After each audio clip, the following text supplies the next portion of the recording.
Indo Tibetan border പോലീസിന്റെ നേതൃത്വത്തിൽ അന്താരാഷ്ട്ര യോഗാ ദിനം ആചരിച്ചു. കൊല്ലം ചടയമംഗലം ജഡായു എർത്ത് സെന്ററിലാണ് ദിനാചരണം സംഘടിപ്പിച്ചത്. ITBP ആലപ്പുഴ നൂറനാട് യൂണിറ്റിന്റെ നേതൃത്വത്തിലാണ് ദിനാചരണം.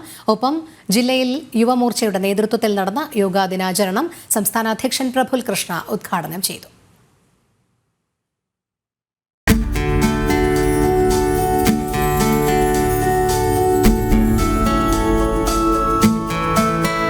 പൊതുജനങ്ങൾക്കിടയിൽ യോഗയെക്കുറിച്ചുള്ള അവബോധം വളർത്താനും നിത്യജീവിതത്തിൽ യോഗ ശീലമാക്കുന്നതിന്റെ പ്രാധാന്യത്തെ മനസ്സിലാക്കുന്നതിന്റെ കൂടി ഭാഗമായാണ് ഇൻഡോ ടിബറ്റൻ ബോർഡർ പോലീസിന്റെ നേതൃത്വത്തിൽ യോഗാ ദിനാചരണം സംഘടിപ്പിച്ചത്.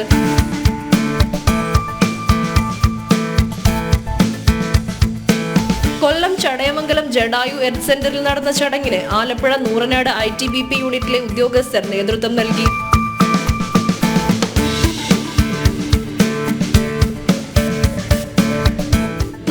ITBP unit commandant Vivek Kumar പാണ്ഡെയുടെ നിർദ്ദേശാനുസരണം സംഘടിപ്പിച്ച പരിപാടിക്ക് ഡെപ്യൂട്ടി കമാൻഡന്റ്മാരായ മനോജ് P, അരവിന്ദ് JP എന്നിവർ നേതൃത്വം നൽകി.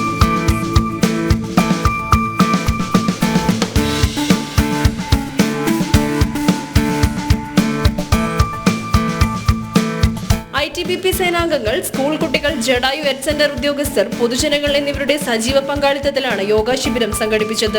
ഭാരതീയ ജനത യുവമോർച്ച കൊല്ലം ജില്ലാ കമ്മിറ്റിയുടെ നേതൃത്വത്തിൽ നടന്ന യോഗാ ദിനാചരണം ജഡായുപ്പാറയിലെ കോദണ്ഡ രാമസ്വാമി ക്ഷേത്രത്തിന് മുന്നിലാണ് സംഘടിപ്പിച്ചത്. യുവമോർച്ച സംസ്ഥാന അധ്യക്ഷൻ പ്രഫുൽ കൃഷ്ണ ചടങ്ങുകൾക്ക് നേതൃത്വം നൽകി. നരേന്ദ്രമോദി എന്ന് പറയുന്ന ഭരണാധികാരിയുടെ കൃത്യമായിട്ടുള്ള ഇച്ഛാശക്തിയാണ് ലോകരാജ്യങ്ങൾക്ക് മുന്നിൽ യോഗയെ ഈ തരത്തിലേക്ക് ലോകം മുഴുവൻ ആചരിക്കുന്ന രീതിയിലേക്ക് എത്തിച്ചിരിക്കുന്നത്.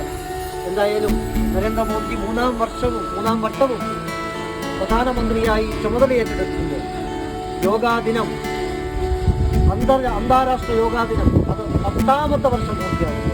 അങ്ങനെ ഒരു പ്രത്യേകത കൂടി യോഗാ ദിനത്തിനുണ്ട്. നമ്മെ സംബന്ധിച്ചിടത്തോളം ഇന്ന് വളരെയധികം സന്തോഷമുണ്ട്. കാരണം ഈ ചടയമംഗലത്ത് ജഡായുപ്പാറയിൽ, ചരിത്രപ്രസിദ്ധമായ ഈ ജഡായുപ്പാറയിൽ ഈ ശ്രീരാമ ക്ഷേത്രത്തിന്റെ അടുത്ത് വെച്ച് തന്നെയാണ് നമ്മൾ ഇന്ന് യോഗ പരിപാടികൾ സംഘടിപ്പിച്ചത്. യോഗ വ്യക്തിക്കും സമൂഹത്തിനും എന്നതാണ് ഈ വർഷത്തെ യോഗാ ദിന സന്ദേശം. വ്യക്തിഗത ആരോഗ്യം മെച്ചപ്പെടുത്തുന്നതിലൂടെ സാമൂഹിക ക്ഷേമം കൂടിയാണ് യോഗ നൽകുന്ന സന്ദേശം. ജനം, കൊല്ലം.